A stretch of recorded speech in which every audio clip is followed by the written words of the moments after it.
ప్రపంచ ఉద్యమాలకి దిక్సూచిగా నిలిచినటువంటి మహాపోరాట యోధుడు. దక్షిణాఫ్రికాలో జన్మించి దశ దిశలో తన పేరు ప్రతిష్టలు సంపాదించుకున్నటువంటి గొప్పైన వ్యక్తి. 27 సంవత్సరాలు జైలు జీవితం గడిపి అదేవిధంగా చివరికి దక్షిణాఫ్రికా దేశ అధ్యక్షుడైనటువంటి మండే సూర్యుడు నల్ల సూర్యుడు నెల్సన్ మండేలా యొక్క కార్యక్రమం నిర్వహిస్తున్నాం.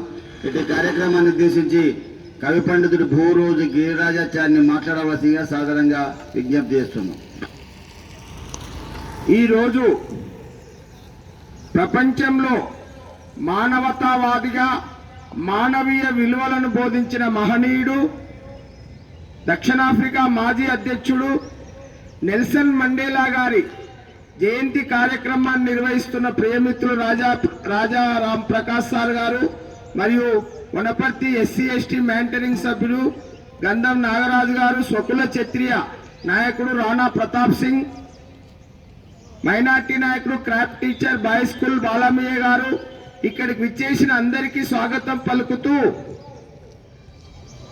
నెల్సన్ మండేలా చరిత్ర చెప్పాలంటే ప్రపంచంలో వర్ణ వివక్షత గురించి చెప్పాలి. ఈరోజు ఆయన జయంతి జూలై 18. ఈ జూలై 18ని ప్రపంచంలో వర్ణ వివక్ష వ్యతిరేక దినోత్సవంగా మండేలా డేగా నిర్వహిస్తారు. ఎందుకంటే ఆయన జన్మదినానికి ఆ ప్రత్యేకత సంతరించుకుంది. ఆ మహనీయుడు దక్షిణాఫ్రికాలో 1918 జూలై 18న తెంబు జాతి తెగకు చెందిన ఒక వ్యక్తి, శక్తి అని చెప్పవచ్చు. తెంబు కుటుంబంలో పుట్టి ఆ రోజు దక్షిణాఫ్రికాని పరిపాలిస్తున్న తెల్ల జాతి వారు నల్ల జాతి వారిని హీనంగా చూస్తుంటే ఆ విషయం ఆయన మనసులో నాటుకున్నది. చిన్నప్పటి నుంచి ఆయన చదువుకొని ఉన్నత విద్యావంతుడై ఆఫ్రికన్ నేషనల్ కాంగ్రెస్ ఉంకూటేవి సిజ్వే సాయుధ విభాగం దీనికి అధ్యక్షుడిగా ఉండి పోరాటాలు చేశాడు. ఆ పోరాటాలు చేస్తున్న సందర్భంలో జరిగిన ఒక మారణకాండలో ఆయన మీద అభియోగం మోపబడి 27 సంవత్సరాలు రొబెల్లా అనే ద్వీపంలో జైలు జీవితం గడిపాడు. ఆ జైలు జీవితం గడిపినప్పుడే ఆయన లండన్ యూనివర్సిటీ నుంచి లా చేశాడు.